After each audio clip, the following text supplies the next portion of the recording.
Veronica's going to read with Will another poem of Will's that has two voices. However, I'm going to introduce each poet individually before they read. So it'll be a little confusing, but just hang in there. We can do this, okay? Here we go. So we'll start with Heidi. Heidi Seaborn is executive editor of the Adroit Journal and winner of the Missouri Reviews. And so I want to say a thank you to Judy Ireland. She did research the poet's books, and she has put the links, or will put the links, into the chat if you'd like to order. We always like to promote people's work, their hard work. Okay, so there's also another little interesting twist, which is that Heidi will be reading first, and then we're going to segue to Will. But Heidi's going to read two poems with Will that have two voices in his poems. Then Will's going to read. And then Veronica's going to read with Will another poem of Will's that has two voices. However, I'm going to introduce each poet individually before they read. So it'll be a little confusing, but just hang in there. We can do this, okay? Here we go. So we'll start with Heidi. Heidi Seaborn is executive editor of the Adroit Journal and winner of the Missouri Review Jeffrey E. Smith Editor's Prize in Poetry. That's a big deal. She is the author of 3 award-winning books, chapbooks of poetry, An Insomniac Slumber Party with Marilyn Monroe, Give a Girl Chaos, and Bite Marks. Recent work in Anye, Blackbird, Copper Nickel, Diode, Financial Times of London, Pen Review, Pleiades, Poetry Northwest, Plume, Rattle, The Slowdown, and elsewhere. Heidi holds an MFA from NYU, and we'll put her, I think Judy will put her website into the chat. And with that, I give you Heidi Seaborn. Heidi. Oh my gosh, thank you. It's so wonderful to be here with all of you. And thank you, Susanna. And I'm so happy to be reading with Veronica and Will again in the Zoom land. So I am going to read one poem. It is a sequence, so it's one long poem. And it's a poem that I began on New Year's Day of this year, as I started to think about all that's happened since New Year's 2020. So it's been a weird trip this decade so far. I suppose we can all agree that there's just been a lot that's happened. So we're going to do a little bit of a kind of trip down recent memory lane with this poem. And I've incorporated lines of poetry and lyrics from a really broad group of fellow travelers on this journey. Everybody from T.S. Eliot and Art Garfunkel to Iron Maiden and Evie Shockley and James Taylor and Antonio Vivaldi and gosh, I don't know, Dante. So David Bowie, there's all sorts of little references. His residence of woe and me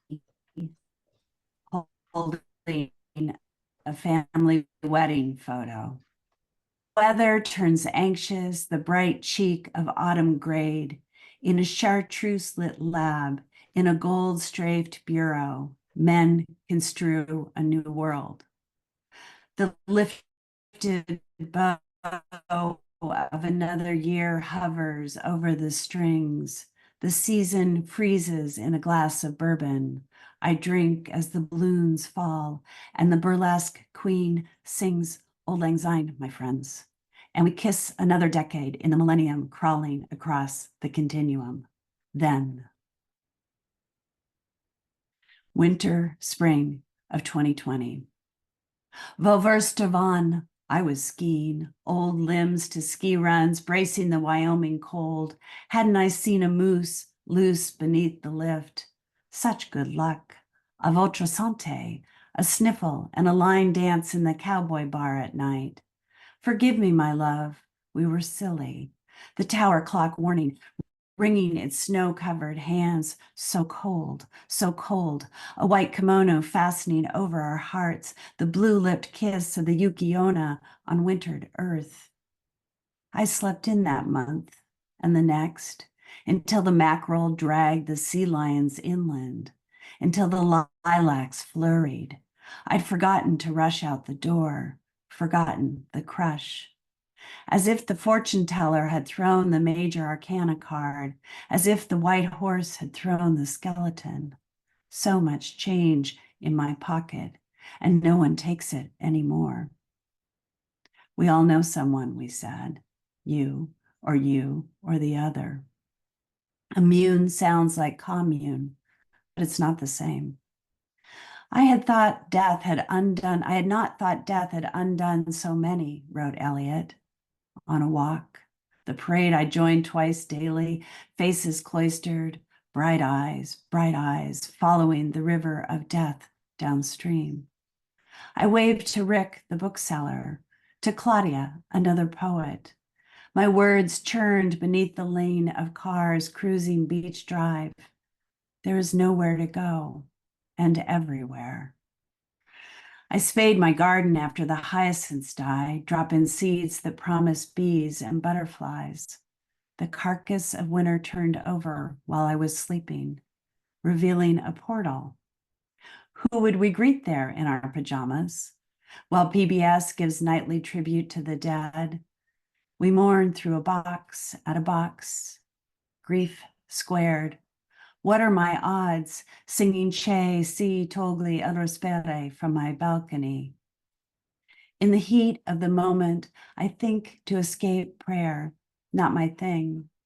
Yet as the months engrave their weary hours, as thousands become millions, become you and others, as the world turns inward like a lazy eye and then ruptures, my meditations become laments, then petitions, my piety, my hypocrisy. Winter 2020 to 2021. Haven't I blacked out often, forgotten where I am? Where am I? The bars remain half empty, masked in, gloom for much too much. They say variant, virus. I hear Vivaldi's L'Inverno Allegro Monomoto. A year of tangled bed sheets, the bathrobe of evening. Windows clicking on and off with a frozen hand wave. Goodbye. We've stopped counting, mass skills slipping across the ice. It is winter solstice, dark, then dawn, and the barbarous king lies in his gold-encrusted chambers, a burnished throne. Drawn velvet drapes scrape the carpets where the minions kneel, playing a game of checkers, plotting the king's leap backwards over the uncrowned masses. But what do I know? I worry the dish rag, purge the cupboards, guillotine onions into stew because there's still Christmas to stage. Bring me flesh and bring me wine, bring me pine logs hither. Oh, we muddle cocktails, muddle through, a toast, prost, to having survived, and to all who listen. The first violin racing in Vivaldi's final L'Inverno Allegro, the pace quickening. Yes, something's wrong, that restless. As the king rises from his shadows, dragging his string puppets, his mimicry of family, his rabble. Darkness and devils saddle my horses, call my train together, and then the Bastille stormed by the king's own men. Nikki calls from London. What's happening at the Capitol? What to say to my son? Words elbow down the hallway of my throat. My brain's been stun-gunned and there's no ceasing the heart's hammer, the hurrying up of CNN, the scurrying up and over the barricades. Live cut across the cold steps, to run stamping one's feet at each moment. The high-stepping crowd, the threatening clouds seep through the blue of my library walls. The king whisked away in his black armored car. Do I remember? Do you remember? Nothing? Amnesia buttons itself like a three-piece suit, wanders the marble halls looking for the broom closet. What have I forgotten? I can't find my keys to the kingdom. A wall rises. I raise my Vax card to your king of spades. What are the odds we survive this game? And then it's suddenly over, swept under as we vagabond into hope along the banks of the frozen Potomac. Winter 2022. Who could forget the buttercup poet on the Capitol steps? I thought of daffodils, defying lockdown, of tulips and narcissi, of this past year of maybe, its dark bulb promising. Yet today the snow persists and cold war mutters in my ear. Let's go backwards when forward fails. Within the barricades, the violence still plays. I hear a branch rattling at the window. I hear battling, feel my adrenaline kick, and I'm holding my grandbaby, her eyes searching for light, the tendril of my voice. And my heart's landscape lies under siege, glass shards, stolen relics, and this world as newborn gift. Who plucks the strings? Who pulls the strings? Some will say none of this ever happened. We were happy and went to the puppet shows in the park. As I watch my grandchild growing into the days, somewhere in trenches, a tune summons, a cold tit, its song, a formal offering to the icy air. At the pulpit, we weep yellow fields of flowers, and orphans arrive at our airport to bouquets of balloons. Summer, fall, 2022. They asked politely, but it was raining, so I didn't stop for the Planned Parenthood people. Anyway, I'm on their list. Still, the next day, I thought less of myself, Thought maybe they need money to ferry women out of Idaho. Every time I think, I can't not remember my own eons ago. Honestly, I'd forgotten until having it stirred memory. And Idaho, I've had sex in Idaho. Now, as if another century, as if cattle lowing in a locked barn. Good night, Bess. Good night, Lulu. Good night, Mabel. Over coffee, Linda recalls Mexico, how the Border Patrol looked her over. Donde está? Donde está? The coiling streets, a grated door, the swinging noose of a light bulb, shithole in the floor, and sheets like a Francis Bacon painting. Oh, ugly uterus, they deem not part of us, estranged innards, impolite company, too rude to include in any legalese, dis-ease with our kind, minds full of fluff. And so, just like that, puff. And now it's as if my mind and body isn't my own, owned by the state of Idaho. I think of my granddaughter living in a state where a woman's body is tethered to a stake. Sometimes a river defines a border and all the residue eventually flushes out to sea. Other times, there's no geographic order, just a cattle trail crossing a state line. October 7th, 2023. My son's wedding, vows beneath a California oak, vineyards marching, the hills a fiery sunset. I missed the news of the cross-border attack. I was dancing. Someone hoisted a chair, even as elsewhere another morning was waking to carnage, to the reincarnation of the past is rotting in the future, in this puzzle of land. A land I thought I knew only dust escaping a beaten rug, a kerosene flame, attar and sage wafting off tea the Bedouin offered me for my endometrial pain. I have risked so little. 2024. The exiled king returns from the rough, up to his belly in muck, stench perfumed with something's always wrong, again, again, again. And aren't we too sated for seconds? I bring my knives to the butcher for sharpening. I tenderize the lamb leg myself. Easter's early this year. We had thought Florida, gawkers at the gates, Laciate ogni speranza, vaccinate. I feel that sense of deja vu, perhaps the ambient, as dictators shoulder around a game of risk. But there are too many to play, and more on the way. Stand by, Berchtesgaden, while you and I and the other hum along to a Pearl Jam song. Then put your seatbelt on, buckle up, buckle up, buckle up. Or is it that other tune, Your Time Will Come, the king's favorite, played with the whistle the hounds respond to? Way back when I hadn't thought. My life laid out like a tennis court or the lanes at the bottom of a pool. Do you remember? There was always birdsong then, and spring and summer and autumn and winter. Do you remember? Nothing? I remember the amnesia from a fall, memory returning like a fairy in the fog.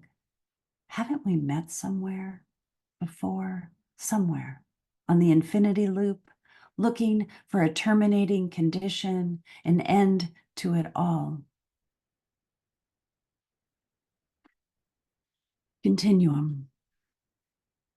On the train to DC, to Dusseldorf, to Istanbul, to Mumbai, where are we now? The moment you know, you know, you know. On the hottest day ever, I enter the Sainte-Chapelle nave. Vivaldi rising in the thickened air.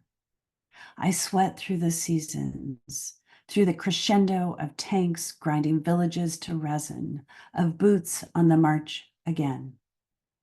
Doesn't it seem like every day the world burns to the ground as we silence the alarm? So certain, somehow, tomorrow, persistent as fireweed. Thank you. Wow, thank you, Heidi, so much there. Thank you. Our next poet is Will Barnes. And the chat is open, by the way.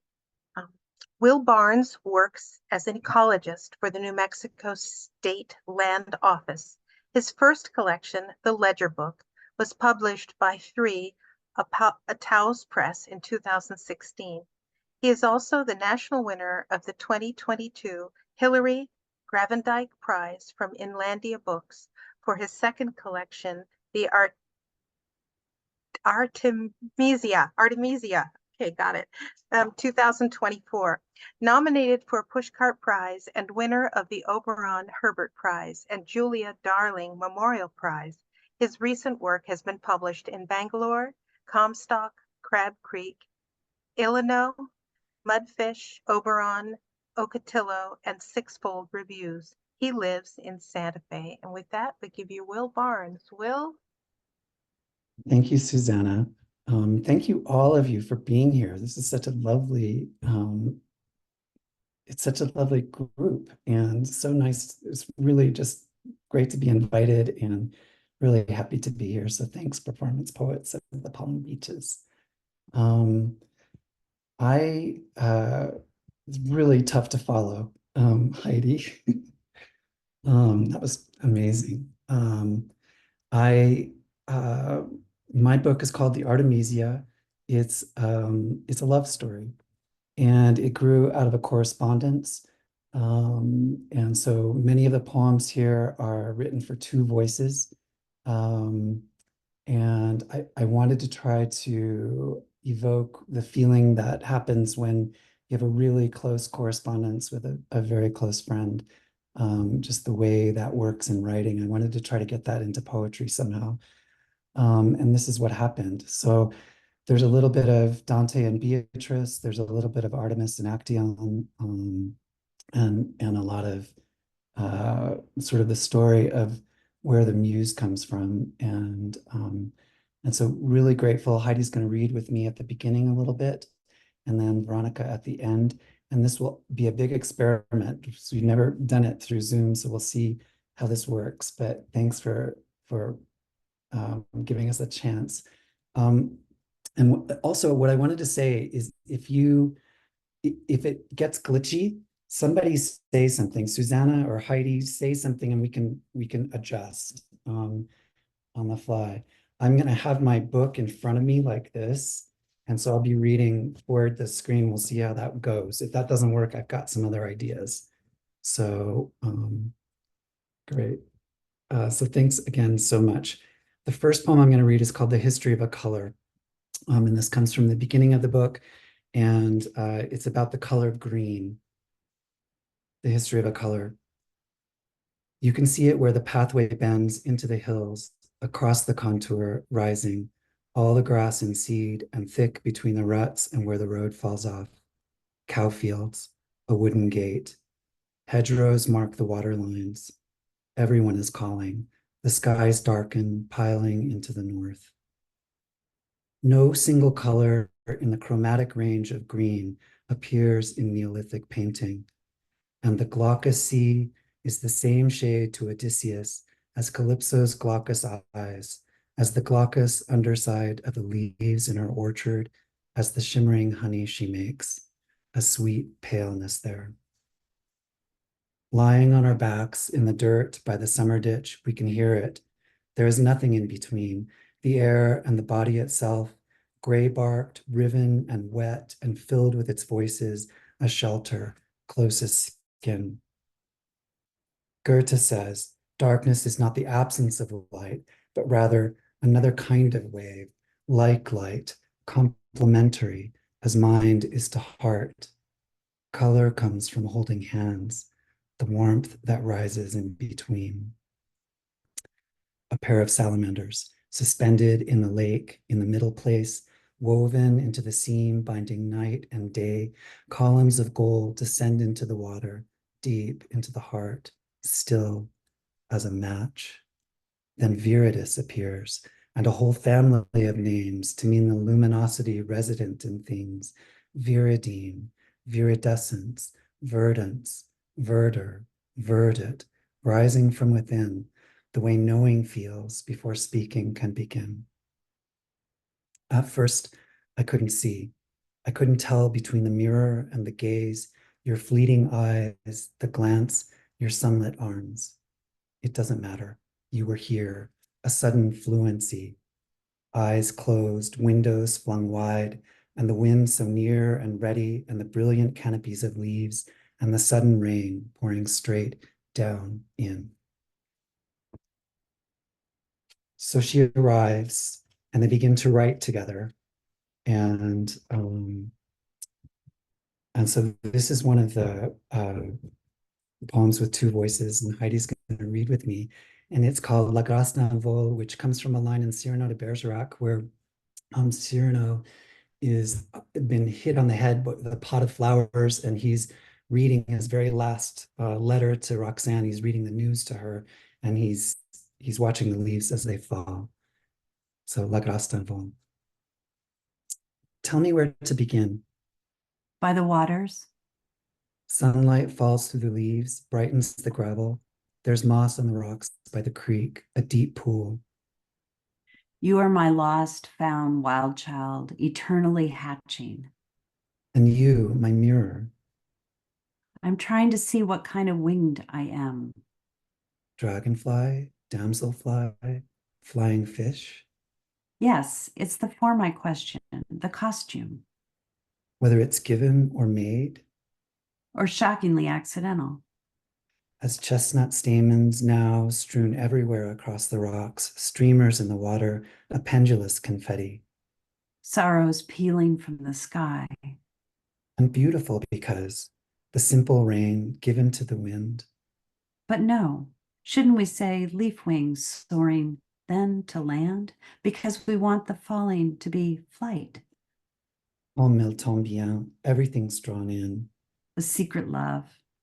As water bends around the rocks again, It makes a kind of bridge.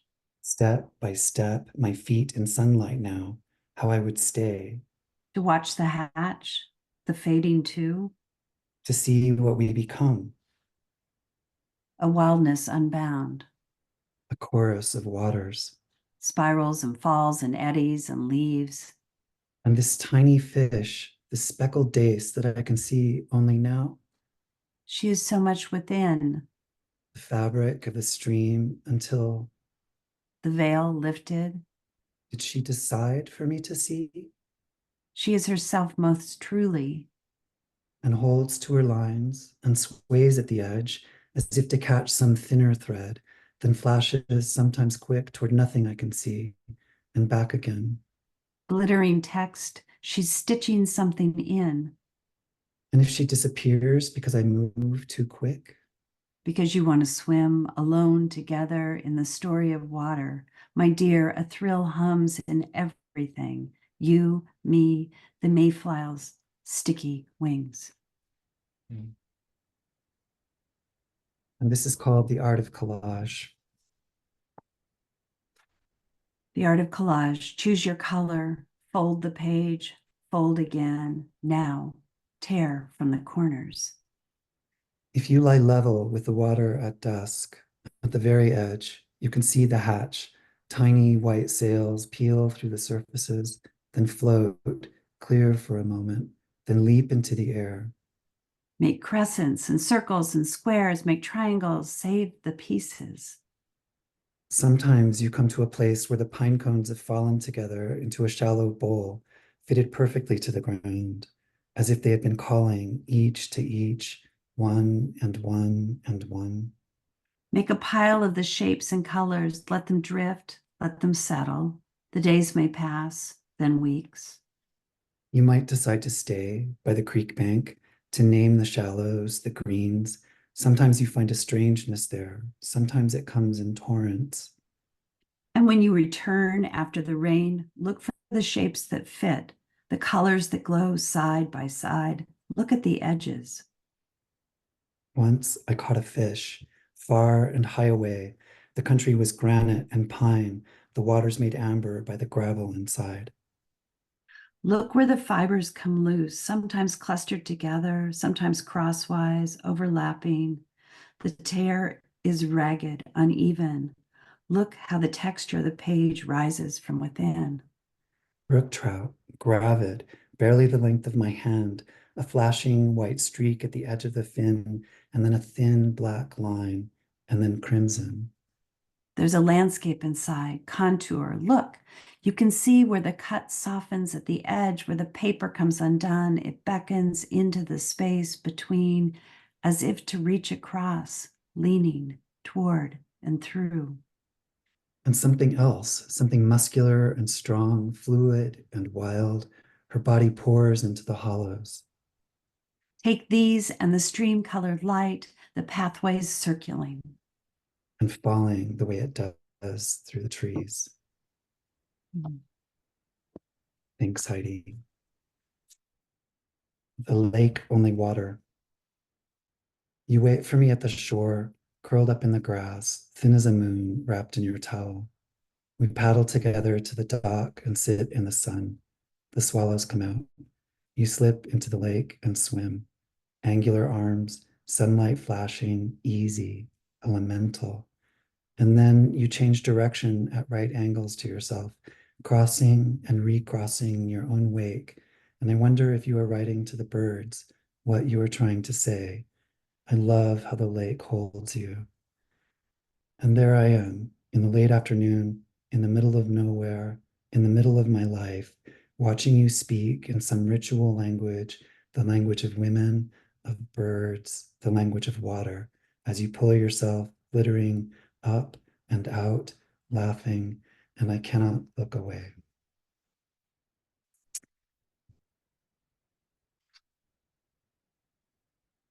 So she leaves. And I want to ask Heidi or Susanna, if you will just be sure to tell me if I get to be going too long. I'm not quite sure where I am in time-wise. You're fine, Will. You're fine. Okay, Go ahead. thanks. It's very hard to keep track when you're reading. This is called Severance. April, to hatch. In the beginning, you cross the bridge alone toward your first love. The river is hardly speaking, but it feels the long pull. You hold hands, kiss in the woods, and summer comes. Everything in the world is held between. The windows open wide, the hardwood floors in a room full of light, far away in a house on the hill. May, subtext. Once, inside the voices and the glitter at the celebration luncheon, as you talked, I watched your left hand, palm up, resting over the green silk dress in folds across your lap like a boat on the sea. Your right hand lay on the table, mapping the single creviced edge of the silver butter knife, almost a caress, rhythmic. You were a compass pointing north, northeast. June, water. I dreamed we were salamanders, and you said, I will teach you to float. And so one day in the middle of the lake, we let the boat drift away without touching. You said, tip your head back, throw your arms out wide, let your hips rise. It feels like a swan dive back, and all I can see is blue, suspended in the sky, held up to the very edge of this liquid earth. Your voice across the water inside me, laughing, level with the waves, my heart loved like that. July, water. The light on your skin breaks into amber, violet, lavender, green, fractures at the curve of your hip, and the shadows drawing in something electric there between you and the simple air. We are drying in the sun, talking, and I say what I see, that you are made of light, that I am falling in, a line I can never cross, should never have crossed. August, deciduous. It came as a map, a survey of lines, a letter that you read aloud, a distance written in, a stop. In this country, drought makes things resinous. Longing is dust hardened with sap, pinyon, juniper, sage. You touched my hand. It is a map, you said, my thirst growing like wind. It feels a kind of fire, a lie, sedimentary, mine. September, ink. I hadn't noticed before. Our letters held their silences. And though we both entered alone together, it was not a place we could actually go. It was a room in our hearts we had made with separate doors. I watched the yellow warblers come and leave. I made you presents I could not give. And then the ravens. I think of you in the morning light, writing your last note, the tea and the honey, the pressed flowers, your reticence, but you spoke what I could not. There is no going back. And then it was just me. December, tempest. Once you held your hand to my back, and I could feel the sun, and I knew that you could never leave. And once, shoulder to shoulder, I could feel the gravity between us, and that we were bound together in a way I could not speak, but I was a swarm of locusts in a blizzard with nowhere to land. One by one, I fell out of the sky. May, severance. You asked what I wanted, as if I could say, as if naming could make it possible, but I cannot. And you, wiser than me, nod, then smile, then turn, then walk into the light of the day. January, Paris. Otherwise, the sky would be white as the inside rooms of spring, a wind across the steppe, a silvered roof, bare arms outstretched. Instead, the rowan tree with her crimson scars turns on her heel, whirls away again. And so she leaves. And there's a long sort of challenging part. And if you know the story of Actaeon and Artemis, it's a hard road for Actaeon. But in this story, there's a coming out the other side. And this is the beginning of that. This is called The Causes of Decay. Am I still okay time-wise?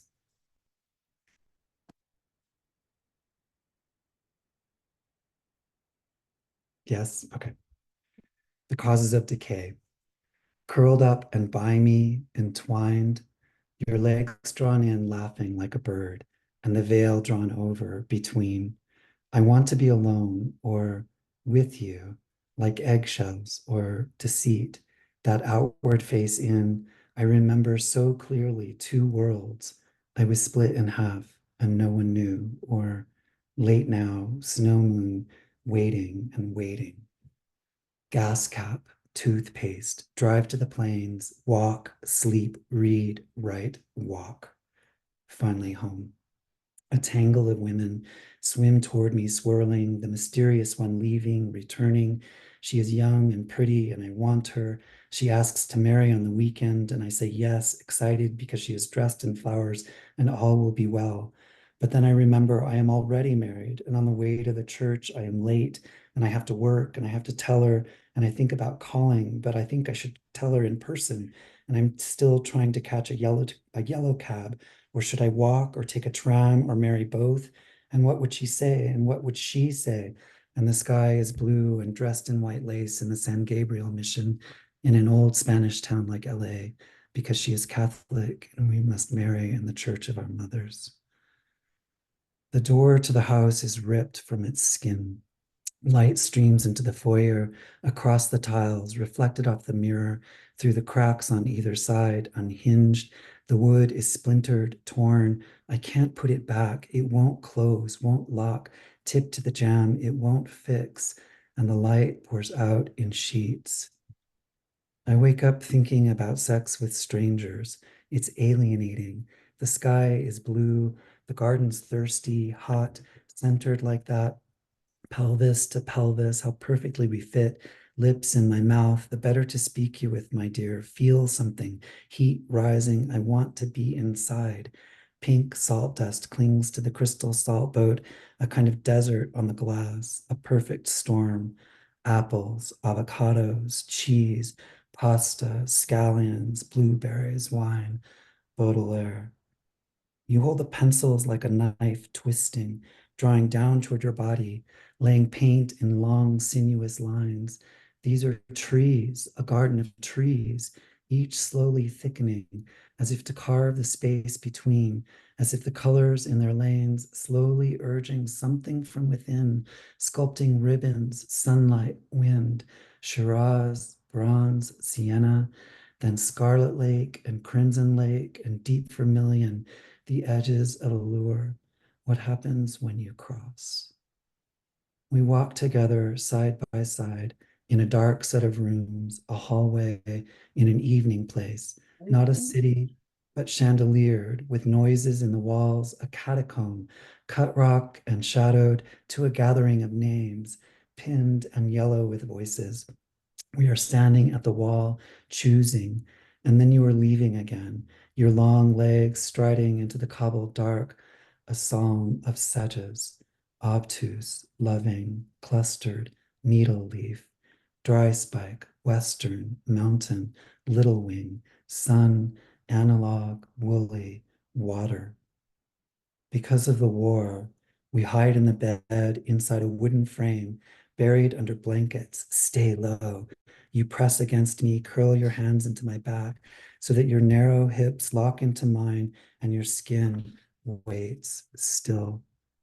I trace the length of your spine to the sacrum and think how oddly shaped you seem, how frail and human, that the skin and bones beneath are bent, singular, heading toward overuse, a kind of wear in the form, a triangular stone for making wishes.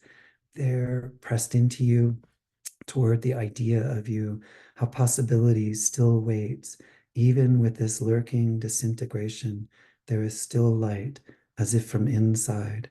You smile, dark blue skies bearing rain, and the long blonde streamers and waves of the drop seed, like white caps on a sandy sea.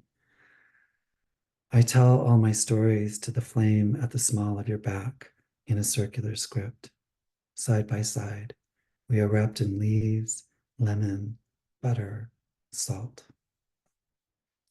All right. I think I'm going to end with this one last one. It's short. And Veronica, would you help me do exactitude? Thank you. This is called exactitude. What is drawn out from within precisely. Okay. There you go. Start again. Yes, exactitude. What is drawn out from within precisely. As honeysuckle, Yes. What is nurtured there. long white filament slowly plucked. As in this single evanescent glance. It is a sip, sidelong, sunfall. And the burnished green beneath, ovate smooth, net veined. As in night comes gleaming. Yes, the sea, its jeweled breast, this leaning into. Arms wide into, and taste. Nothing but a starlit wooden boat. Thanks, everybody. Thank you, Will. Gorgeous stuff. Thank you so much. And it Thank worked you. very well to have additional readers, so thank you. Great. All It was right. super fun. We'll move on to Veronica Golos. Veronica Golos is the author of 4 poetry books. Girl, awarded the International Naji Namen Honor Prize for Poetry, Beirut, Lebanon. Rootwork, Lost Writings of John Brown and Mary J. Brown. Vocabulary of Silence, winner of the New Mexico Book Award. Poems from which are translated into Arabic, Spanish, and Persian. And A Bell Buried Deep, winner of the Nicholas Roerich Poetry Prize, adapted for stage and performed at Claremont School of Theology, Claremont, California. She is the former editor of the Journal of Feminist Studies in Religion and co-founder of the Taos Journal of Poetry. She is a book reviewer for Tupelo Quarterly. She teaches widely, both privately and for Somos, Taos, New Mexico, Hugo House, and Gemini Inc. She lives in Taos, New Mexico with her husband, David Perez. And with that, we give you Veronica. Well, thank you so much. So really, this is so great. And you allowed me to see people I haven't seen in so long, and it's just wonderful.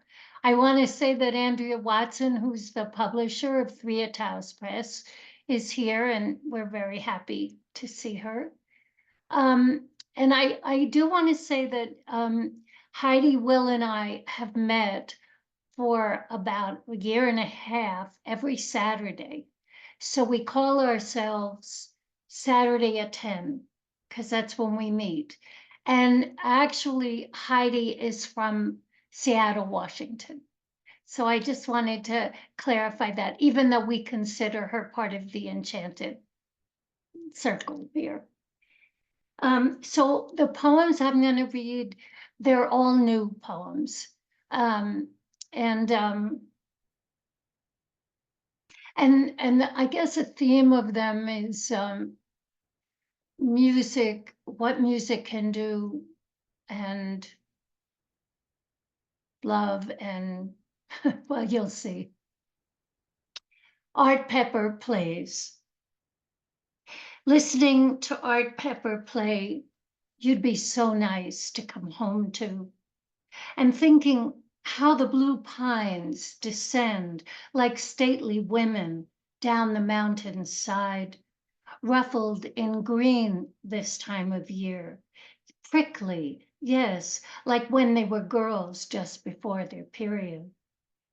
Cones covering the ground, those little worlds women drop along their way. Pepper is praying his notes, twisting up into cones of tone. Is there a woman defined by body, profound morphing as we grow older, possibilities inside us? Now Pepper plays and mourns into my funny Valentine, which is all hard life, an offering to his mother, a runaway at 16. And then, well, what happened to her? I wonder, beneath her life, as beneath his, how came those hard cones of fear, the frenzy with which they were made, as I was made, without margin or the picket fence life. And then in Prisoner, he tunes it outward, and always that minor note, like his short life, haunts. Art is saxing his alto way through summertime, meant to break us, I believe, or just his way of touching, or being exposed suddenly, or almost so. The needle, the something, take this away right into his arm, because the damage can't be sung away, can't be trusted. So he plays Besame Mucho. And as a woman, I am always hearing rupture, the ancient blue sound. And sometimes when the music takes, it's like a pin at the earlobe, pushing through flesh.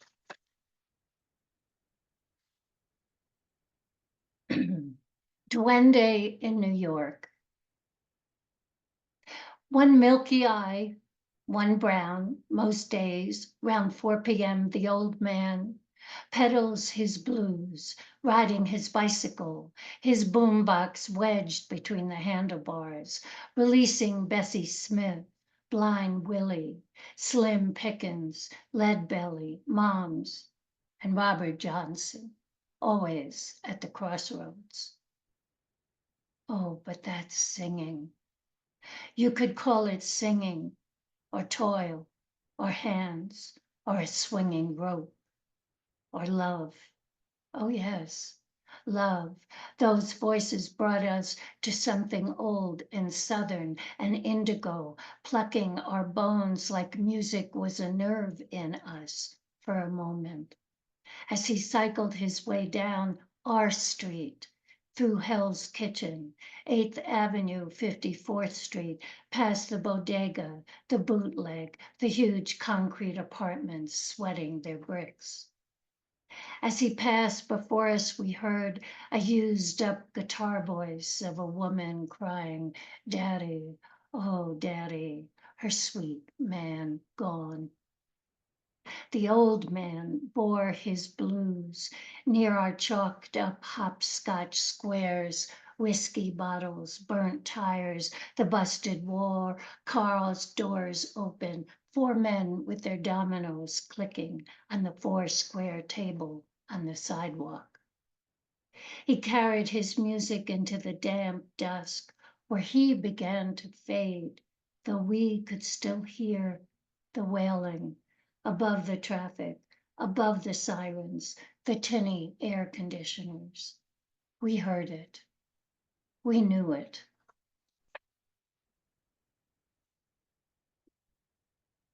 Listening to Billy.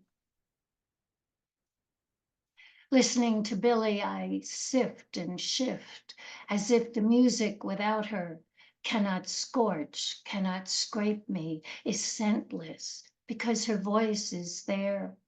But oh, her dress and body and belly, the sweat and the deep red lipstick, and always that beauty hinged by the white gardenias, and she who knew how history flows down the neck to the bosom, because always we are flesh that speaks and sings and hollows the horn in the jasmine music, blues, and the slow burrow of her song.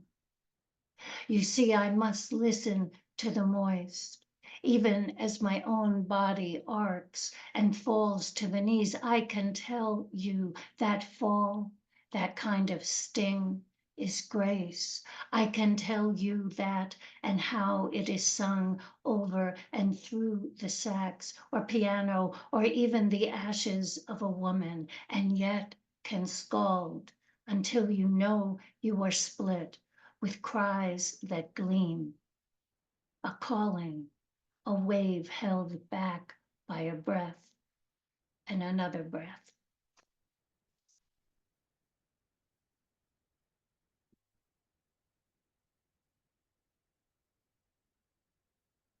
Rumor of God.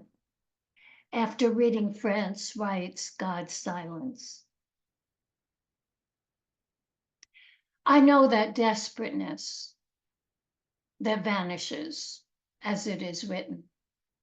Those scars which, after all, are marks of healing. Climbing a ladder through your life on thin wood into a nothing. Turning a grizzled face to sunlight, wondering if this God is a God who could call you out of yourself. I know the mind's sharp chatter that cuts and slices. The silence is filling with color shifting to darkness. A bent body hugging itself. The aged holding the childlike. How the buzzing and clanging of a world burning itself does not offer a place of safety. I know too what it is to open yourself finally to the rhythm of walking, sweat and breathing, the cold against your face, warm inside the hand-me-down coat. Here I see the hawk's golden face, the image of Mary everywhere, in this Catholic of places, of crosses and descansos. And France, you center on the Father, offering yourself again and again to the Father's silence, the unimaginable, how you stretch for it almost, then a word, that small thing, letters, a rumor of God.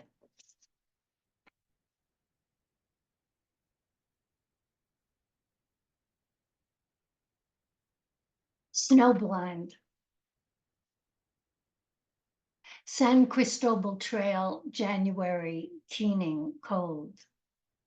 I'm walking to clear the lists, the hush of dislike, bitter residue. I had dreamt the old dream, regret bowing my back. Walking that day, I saw shapes like a remembered curtain fluttering. Sometimes we know what will come when it comes. So I walked bundled in old clothes, old as the one memory haunting. Forest gleaming on either side, the sage grown dark, the blue spruce proud in the hills.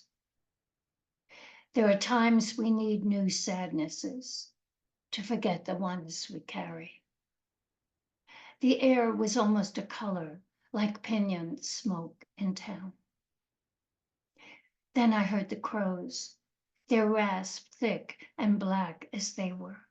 They screeched, "Look, look," and I answered, I know, and as I did, it began to snow, so light it was almost thought, or my eyes dimming and brightening, masking the world. White moments dropping from nothing, it seemed, descending until I was in it fully. The snow, there was nothing else, only my moving body, water flakes touching the black rock I never expose. And then I offered it to the sudden crow just before me.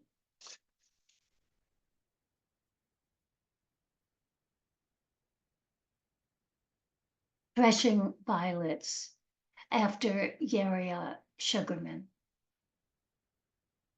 She calls it lunatic light, and perhaps she's right.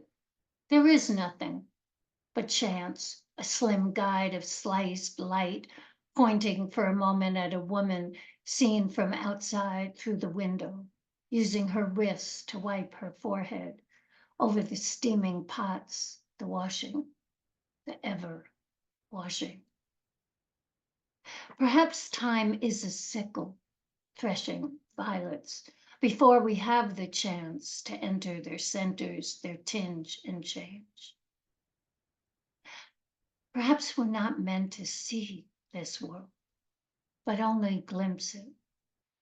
Repeating our slight gestures as we try again to catch the scent.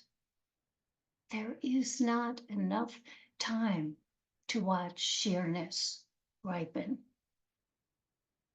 I do know the unexpected always arrives. It may enter flying downward, or like dust off the mesa, upward in twirling spiral. However it comes, we are not prepared. We think we have known all these years how to awaken our tongue, our throat, our soaking hands. But we understand, finally, it has all been mist rising off darkened leaves. So the glance is all we need. So I have two more poems, and this one is because of what's happening in the world. The throat of these hours, after reading Muriel Rukeyser's The Speed of Darkness. It is the dead who bother the body. Their amputation of a word before it becomes. How they catch like a snag in the everything of weeks. How I remember the dead with their concord of moans, their damp clamp of sentence. How many, when the many accumulate like a lifetime, those war dead, the ones who went, the ones who didn't, the ones who never looked up. They crowd inside me, so empty of liver, intestines, the lovely kidney, third finger, I won't say heart, I won't. Who will be the throat of these hours? How the kill is done, who does it, why it is done in the heavy rain or on the street, in the car, or the brittle battlefield, or a place so green it hurls its color at you, or the rice, or the banana, or that which calls forth a lake, or desert, or mud, or land, grass, sky, cow, duck, child, infant, a pregnant woman, herself an alphabet, or abacus, or something else, something dwindled down to your own odor. The dead trembling in their neutered time. What war, what murder flows through the shape of your body, speaking its evidence? Those dead lose words. Ambulance, breath, buffalo, chiffon, clavicle, conflagration, cusp, croon, crocus, cobalt, crisp, cafe, dandelion, delirium, dunes, echo, eyelash. Well, I could go on and on and on, and perhaps that is it. Those words the dead will never list or lisp or say. Perhaps it's as simple as that, as deadly, as catastrophic, as calamitous, as enough as that. Oh, and chrysanthemum. Thank you. And my final poem, it's sort of on the same theme. Holding Hayden while looking at dead bees.